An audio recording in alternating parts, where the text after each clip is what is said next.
Hi everyone, so today I'll be starting with the advanced bell stage and this will be the last video for the chapter of development of tooth. So I'll just explain to you what happens in this stage first. So in the previous slides we saw that there was a membrane between the dental papilla and the enamel organ. This membrane was called membrana preformativa. This membrane disappears in the advanced bell stage and what happens is we have this internal enamel epithelium which is already converted into ameloblast by now. Okay, this ameloblast induces the dental papilla to form odontoblast. Okay, so now these odontoblasts are formed. What will these odontoblasts do? They will lay dentine, pre-dentine. The first layer of dentine is laid. Now this dentine induces the ameloblast to form enamel. Okay, so this layer of enamel will be formed in here. So what happens in advanced bell stage? Uh, A beginning of enamel and dentine formation starts in the advanced bell stage. Now membrana preformativa disappears. Future dentino-enamel junction is determined because it is the boundary between the dentine and enamel. So this is determined in this stage. Okay. Uh, and formation of dentine takes place in first in the cuspal region and then moves pulpally and apically. So first the dentine will be formed in here, around here, and then it will move pulpally and apically. So it will move towards this direction, a formation of dentine. Okay, and the internal enamel epithelium has already differentiated into ameloblast, and the first layer of dentine is laid. So I already explained to you the process. This is the whole format of that. Enamel is laid coronally and cervically. So enamel is first laid in here. Okay, it is laid in downwards direction and in this direction. And this is the direction of enamel formation.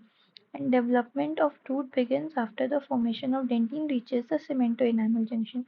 So root will only be formed after this entire area has been filled with dentine and this has been filled with enamel, the outer area. And when the formation of dentine reaches the cemento-enamel junction, then the formation of root starts taking place.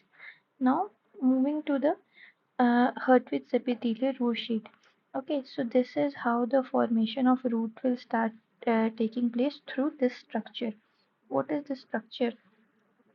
What happens is, so now your enamel is formed. Okay, sorry, your dentine is formed. This is the dentine and this is the enamel. Now this is formed and it has reached this cemento enamel junction, as I said in the previous point. So now formation of root will start taking place. So what will happen that this enamel organ, we had the in the enamel organ we had this, these cells were there, no?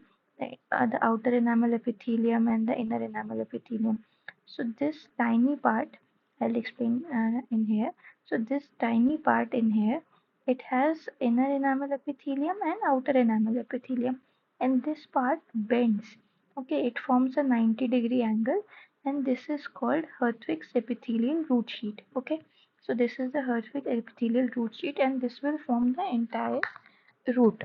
So I will explain to you how first the root is formed and then I'll explain to you the HERS. So this is the structure of the Hertwig's epithelial root sheet. Uh, it forms like a 90-degree bending or in the enamel organ. Okay, so it's written the cervical portion of the enamel organ gives rise to the HERS. So this is the cervical portion and the layer bends in here. That is the formation of HERS. Before root formation, the sheath forms epithelial diaphragm. So this bending, this portion is called the diaphragm and it is formed in here before root formation. The inner enamel epithelium induces the dental papilla to differentiate into odontoblast. Okay, so what is happening over here? Okay, so the dentine and enamel is formed in the coronal portion, in the crown portion. Now this diaphragm is formed. Okay, this bending is formed in here. Now this bending will grow downwards. So this is my enamel organ, and this bending was present over here, but now it will grow downwards. And as it grows downwards, so if I zoom in over here, this was the bending, this was the in inner enamel epithelium, this was the outer enamel epithelium. Now what will the inner enamel epithelium do?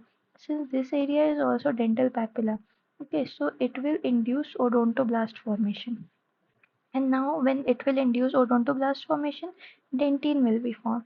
So this is what's written in here, that the inner enamel epithelium induces dental papilla to differentiate into odontoblast.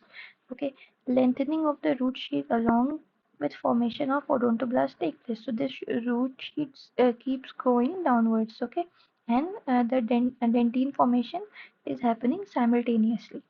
Odontoblast lay dentine, which causes disintegration of HERS.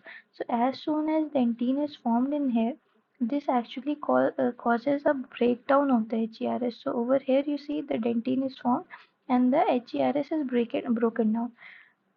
When the breakdown happens, what happens is that the outer connective tissue, the connective tissue that was outside the dental dental papilla, this will come in contact with the dentine, and when this comes into the contact with dentine, this differentiates into cementoblast. So this was tissue of the dental sac, okay, and now since it came in contact with the dentine, this area will differentiate into cementoblast, and this will lay cementum. I'll show you over here. So the dentine came in contact with this tissue, and the tissue, it started forming cementoblast, and those cementoblasts, they started laying cementum in here, and now cementum is formed outside. So this is the whole process how root is formed. All right, just a second. Okay. So due to the disintegration of HERS, the connective tissue of the surrounding dental sac comes in contact with dentine. This causes differentiation of the connective tissue cells into cementoblast, and cementum is laid.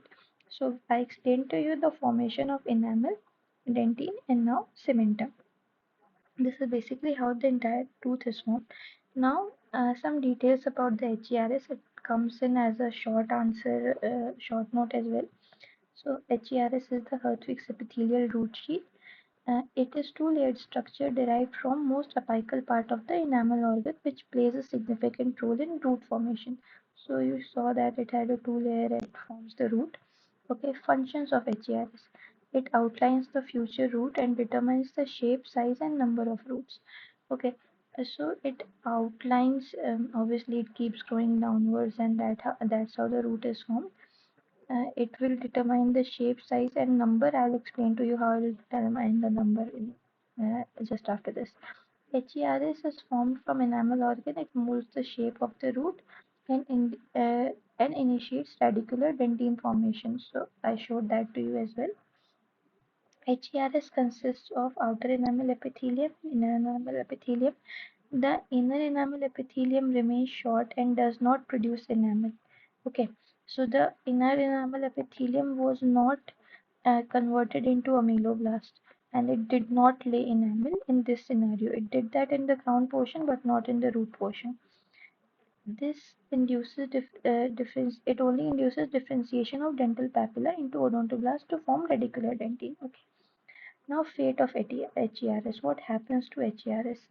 So as the first layer of dentine is laid, HERS breaks down, and its remnants may be seen in the periodontal ligament of unerupted tooth and known as rest of malices. So as I explained over here that the HERS was broken down, okay. So some remnants of this broken down pieces may remain in the periodontal ligament. So this portion will be later attached to periodontal ligaments, okay. So this may remain, and it's called the rest of malices. What is the another scenario? So sometimes it may stay adherent to the dentine surface and differentiate into fully functioning ameloblast producing enamel. This is known as enamel pulse. So right now I explained, right, that this inner enamel epithelium does not convert into ameloblast and it does not lay down enamel. But sometimes it may happen. The HERS was broken down immediately after dentine formation so that the dentine does not induce the formation of ameloblast, the formation of enamel, sorry. But if it stays stuck to the dentine, it will become converted into ameloblast, and then enamel will be formed. And in such situation, the enamel is called enamel pearl. It won't be formed throughout the root, but it will be formed in some portions. Okay. If the HERS is not properly formed or is broken down before the dentine formation, a defect called accessory root canals on the periodontal surface of the tooth arises. Okay, so in the first scenario, the remnants remained. In the second scenario, it stayed stuck to the dentine. And in the third scenario, it was broken down before the dentine formation. So if it's broken down before the dentine formation, root canals will be formed. Okay, it's just a gap. The dentine will not be properly formed, and root canals will be formed. So these are the three fates of HERS. Now, how does multi-rooted tooth formation take place? Okay, we saw that there is one diaphragm forming and one single root will be formed. But how will more than one root? How will two or three roots will be formed? So what happens is that we had this HERS. Okay, this extension. This is how it will look if I see from here. If I see from here, so this entire thing will look somewhat like this. What happens is that in this thing, two extra tongue-like projections are formed. If I want to form more than one root, so if I want to form two roots, these tongue-like projections will be formed and they will eventually meet. And then there will be two apical foramen. So this whole, this is the future of apical foramen, right? So then two epitheliums will be formed and they will fuse together and they will give rise to like double rooted tooth, two rooted tooths.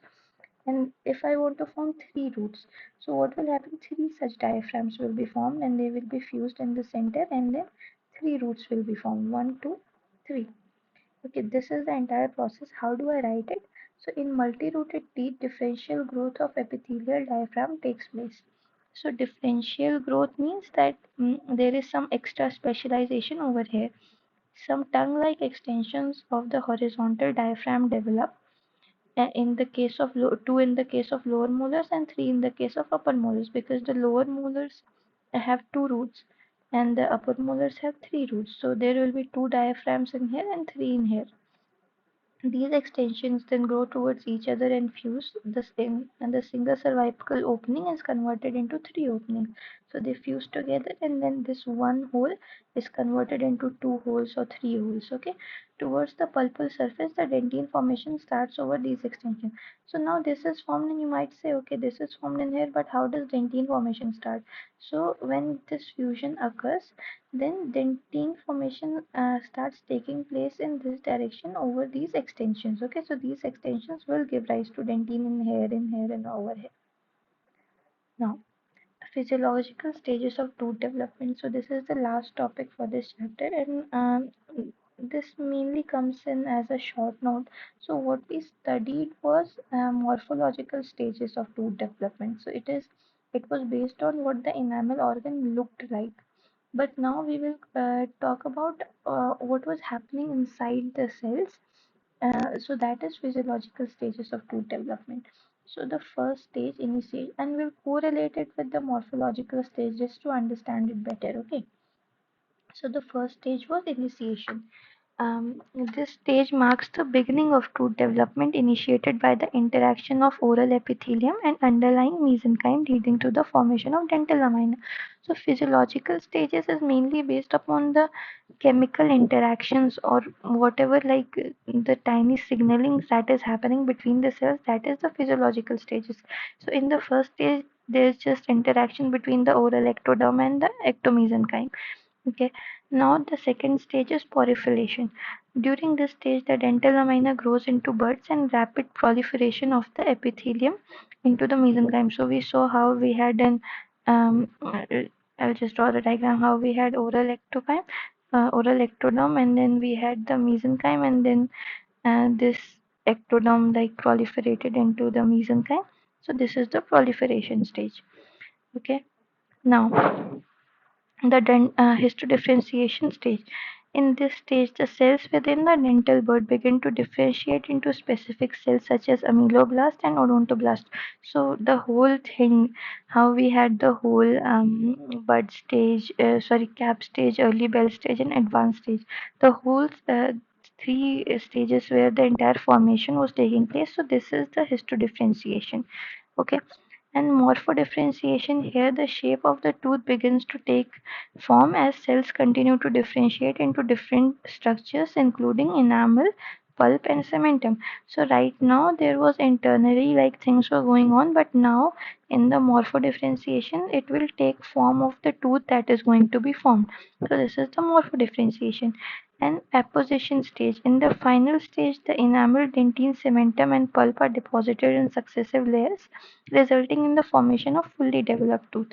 Okay, but what is important in these stages is that they overlap. Okay, so initiation does not overlap. It is just first there's just interaction between dental amina, oral ectoderm, and the ectomesenchyme. But proliferation, okay, so this growing and development of the buds, it will take place in the bud stage as well, cap stage as well, and the early bell stage as well. So the proliferation goes on throughout three stages. In a similar way, the histodifferentiation stage where ameloblasts and odontoblasts are formed, it will start from the cap stage and go on till the advanced bell stage. Similarly, morphodifferentiation. So the shape of the crown has been taking place from the advanced bell stage and enamel matrix formation and root formation. So, sorry, not in the root formation, but the shape of the crown has been determined throughout the advanced bell stage and enamel matrix formation. So, this stage overlaps between these, the morphodifferentiation overlaps between advanced bell stage and enamel matrix formation. Apposition in the final stage. So apposition is the final stage where the whole dentine and cementum and everything is laid down. So this takes place in the enamel matrix formation and in the root formation. In the root formation, the dentine and cementum is also being formed. So this stage is present throughout these two morphological stages. So you have to just understand that which physiological stage is going on during which morphological stage. This is the whole point of this topic. So that this was a bit development of tooth. If you like the video, like, share, and subscribe. And for the notes, you can check the description. Thank you.